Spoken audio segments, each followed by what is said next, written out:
తాజా 30 తెలంగాణలో ముఖ్యమంత్రి కేసీఆర్ అజేయంగా కనిపిస్తున్నారు. అయితే ఆయన్ను అధికారం నుంచి తొలగించి తాము అధికారంలోకి రాగలమని కాంగ్రెస్ పార్టీ నమ్ముతోంది.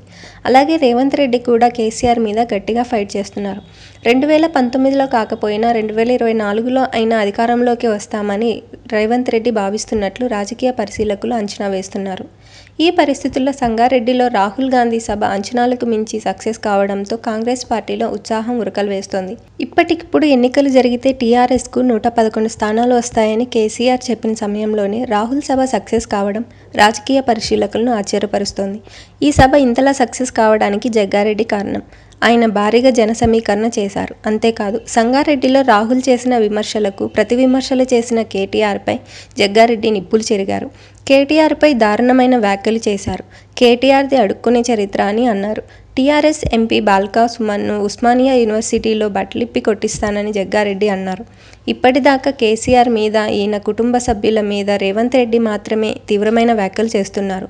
ఇప్పుడు రేవంత్కు తోడుగా జగ్గారెడ్డి కూడా తీవ్రమైన పదజాలాన్ని ఉపయోగిస్తున్నారు. అఫ్కోర్స్ కేసీఆర్ ఎందరినో చూశారు, డక్కా ముక్కీలు తిన్న వారాయన. ఇలాంటి వ్యాఖ్యలను అస్సలు పట్టించుకోరు. కాకపోతే రేవంత్కు, జగ్గారెడ్డికి జనంలో పాపులర్ కావడానికి మాత్రం ఈ తీవ్ర పదజాలం ఉపయోగపడుతోంది. Thank you viewers. ఈ వీడియో మీకు నచ్చితే లైక్ బటన్ టచ్ చేయండి. తాజా 30 ఛానల్కు సబ్స్క్రైబ్ చేయండి. మీ మిత్రులకు షేర్ చేయండి.